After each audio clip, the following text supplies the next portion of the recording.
Now the last but not the least and very interesting, x plus y plus z, x cube plus y cube plus z cube minus 3xyz is equal to x plus y plus z into x square plus y square plus z square minus xy minus yz minus zx. So this has to be written in this form, where this is a factorized form. Here we have separate terms, and where we have the factorized form, one factor and the other factor. The first factor is a linear polynomial, the second is a quadratic polynomial. So moving, we'll do in the same way, and you know what to do. The first thing is to write it in the form of whole square.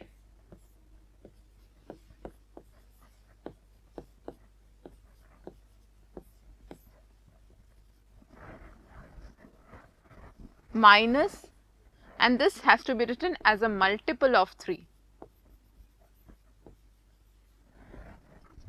We have come to this form, and I know if any polynomial can be written in this form, its factor will be the right hand side. So the factors would be 2x plus y plus 3z, because first term, second term, third term, into, this is my first factor, and for the second factor it would be the square of the first term. The first term is 2x, so square of the first term will be 4x square, square of the second term will be y square, and square of the third term will be 9z square minus xy, that means first term into the second term, then second term into the third term, and first term into the third term. So I have come to the second factor. That's all for the factorization of a polynomial containing 3 different cubic numbers whose sum is taken. So thus it is the sum of 3 cubes minus 3 multiplied with the product of the 3 numbers.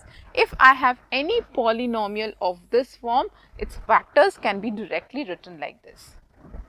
An important property, as we have discussed, for numerical application, which is very much related to numerical application, if I have to find the sum of the cubes of 3 numbers, then very smartly first I'll check whether the sum of the 3 numbers whose cubes we have taken is equal to 0. In the case if x plus y plus z, the 3 numbers which we have taken, if their sum is 0, then its factors would be its factor will be simply 3xyz. Let us see that using an example.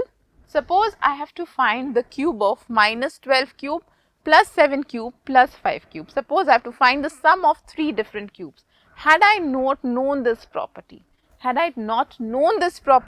then what I would have done? I would have calculated the cube separately and then added it. But now since I know this identity, I will act very smartly. What I will do? First I will check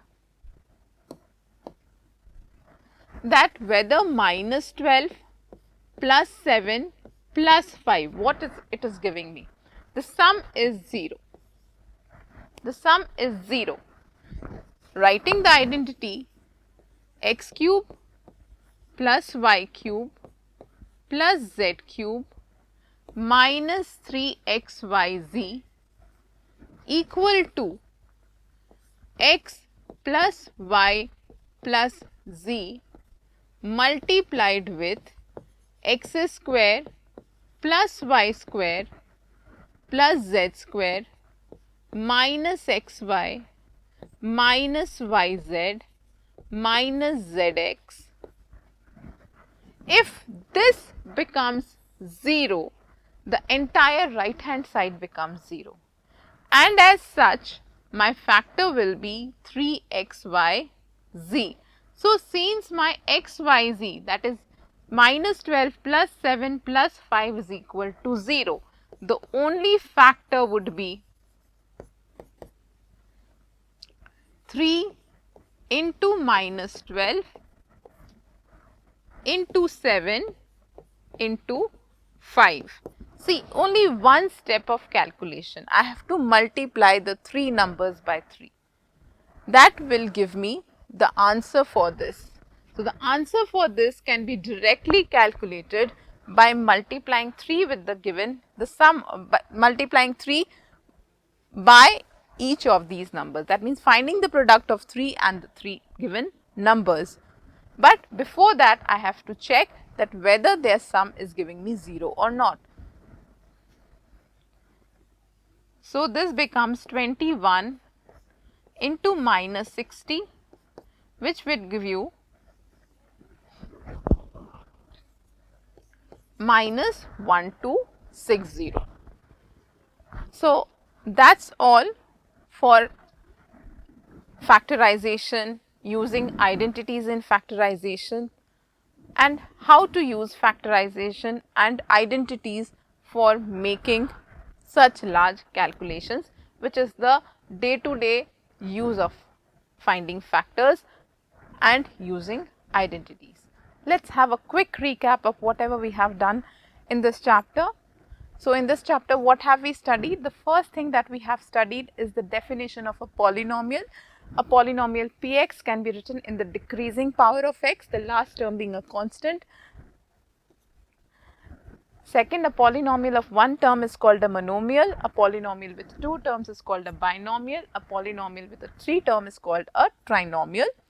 A polynomial of degree 1 is called a linear polynomial. A polynomial of degree 2 is called a quadratic polynomial, and likewise a polynomial of degree 3 is a cubic polynomial.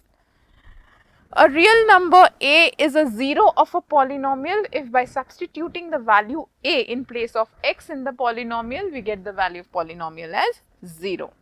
Now, every linear polynomial in one variable has only one unique 0. A quadratic polynomial will have at most 2 zeros, a cubic at most 3 zeros. Every linear polynomial in one variable has only one unique 0. A quadratic polynomial may have 2 zeros at the most, a cubic may have 3 zeros at the most. So, if we generalize it, a polynomial of degree n may have n zeros at the most. Then we have learnt about remainder theorem, which states that if px is any polynomial of degree greater than equal to 1 and if px is divided by a linear polynomial x minus a, then the remainder will be given by p of a.